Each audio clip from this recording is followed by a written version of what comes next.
اعتکاف کی، کیونکہ کل سے ہمارے بہت سے بھائی جو ہیں وہ مساجد میں قیام کریں گے، اس کی اہمیت بتائیں اور اس کی فضیلت بیان کیجیے۔ نحمدہ و نصلی علی رسولہ الکریم، اما بعد فاعوذ باللہ من الشیطان الرجیم، بسم اللہ الرحمن الرحیم۔ تمام تعریفیں اللہ سبحانہ و تعالیٰ کے لیے، اور درود و سلام اللہ کے رسول، ہم سب کے آقا، ہم سب کے مولا تاجدار مدینہ، تاجدار ختم نبوت حضور محمد رسول اللہ صلی اللہ علیہ وآلہ وسلم۔ قرآن مجید فرقان حمید میں اللہ سبحانہ و تعالیٰ فرماتے ہیں وَآتَکِفُوا فِی الْمَسَاجِد، اعتکاف کرو مسجد کے اندر۔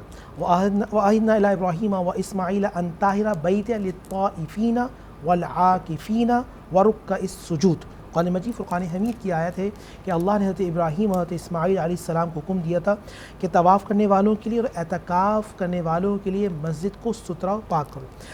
اعتکاف کرنے والوں کی فضیلت کیا ہے، پھر اس کی شرائط پہ بات کرتا ہوں۔ سیدنا امام حسین رضی اللہ تعالیٰ اس کے راوی ہیں، وہ ارشاد فرماتے ہیں کہ جو شخص اعتکاف کرتا ہے حجتین و عمرتین، اللہ تعالیٰ اسے 2 حج اور 2 عمروں کے برابر، مقبول عمروں کے برابر ثواب عطا فرماتا ہے۔ اور جو شخص اعتکاف کرتا ہے اس کی فضیلت کیا ہے، اس کا چہرہ جہنم سے 3 خندق کے برابر دور کر دیا جاتا ہے۔ اچھا، خندق کتنی بڑی ہے؟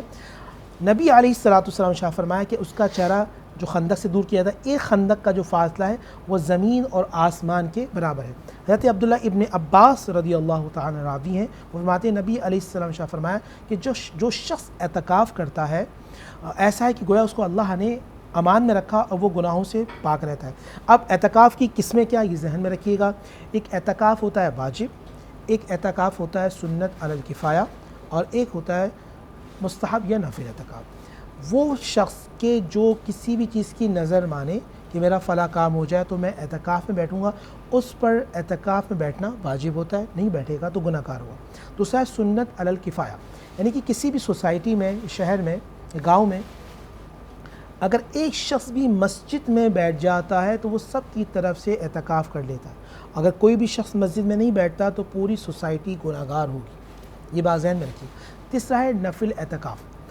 نفل اعتکاف کے لیے ہے کہ جیسے کوئی شخص جاب کرتا ہے یا کوئی مجبوری ہے تو اس کو جب موقع ملے وہ مسجد میں جائے، میرے بھائی جتنے ہیں وہ مسجد میں جائیں، جب جائیں نویت سنت الاعتکاف للہ تعالیٰ یہ پڑھ کے مسجد میں جائیں، جتنی دیر وہ مسجد میں بیٹھیں گے اللہ سبحانہ و تعالیٰ ان کو اجر عظیم عطا فرمائے۔ خواتین کے لیے، اچھا مردوں کے لیے افضل سب سے پہلے بیت اللہ ہے، اس کے بعد مسجد نبی صلی اللہ علیہ وآلہ وسلم ہے، اس کے بعد مسجد اقصیٰ، اس کے بعد جو جامع بڑی مسجد ہے وہاں اعتکاف کرنا۔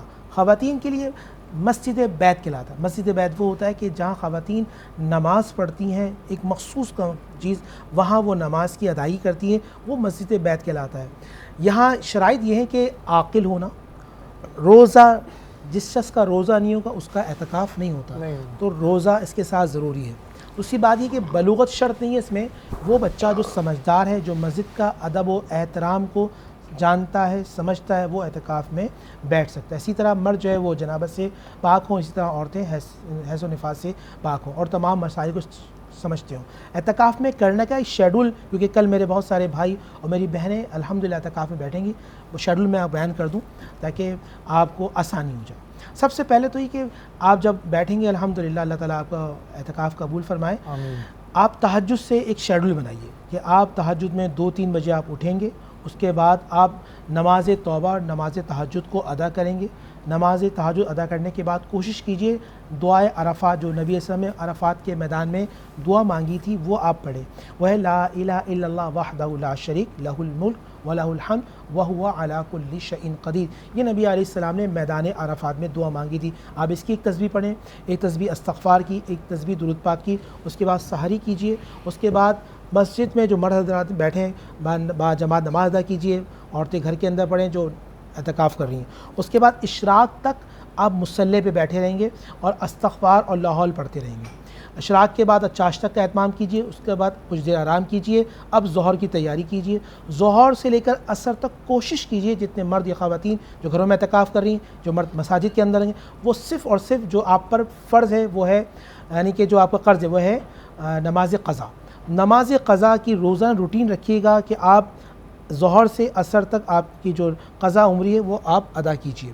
اس کے بعد عصر سے لے کر مغرب تک کوشش کیجئے تلاوت قرآن کیجئے اور اس کے اندر نبی علیہ الصلوۃ اس کے بعد نبی علیہ السلام پہ درود پاک پڑھیے، دعائیں مانگیں، کیونکہ وہ دعا کی قبولیت کے وقت مغرب کی نماز کے بعد 6 رکعت نوافل پڑھیے گا، اسے اوابین کہتے ہیں۔ جو شخص بعد نماز مغرب 6 رکعت اوابین پڑھتا ہے اسے 12 سال کی عبادت کا ثواب ملتا ہے۔ اچھا، جیسے اگر مثال کے طور پہ آپ تاغ رات میں بیٹھے اور پہلی تاغ رات اگر شب قدر ہوئی تو آپ لیلۃ القدر سے کہتے ہیں، آپ کو آن دی اسپوٹ جیسے ہی مغرب ہوگی اگر وہ شب قدر ہوئی تو آپ کو ایک سجدے پہ اللہ 84 سال کے برابر ثواب عطا فرمائے گا، یعنی آپ کی ایک نماز 30,000 مہینوں سے افضل ہو جائے گی۔ آپ اس طرح اس کو سمجھیے۔ اچھا، اس کے بعد پھر من قام رمضان ایمانا و احتسابا غفر له ما تقدم من ذنبہ، آپ تراویح پڑھیے، تراویح کا اہتمام کیجیے، اور دنیا کے بالخصوص میرے وہ جو بھائی اور میری وہ جو بہنیں بیٹھی ہیں، یہ بات یاد رکھیے، بالخصوص مرد حضرات کے لیے، مسجد میں دنیا کی باتیں کرنا ایسا ہے جیسے لکڑی آگ کو کھا جاتی ہے، اسی طرح مسجد میں دنیا کی باتیں کرنے سے نیکیاں ختم ہو جاتی ہیں۔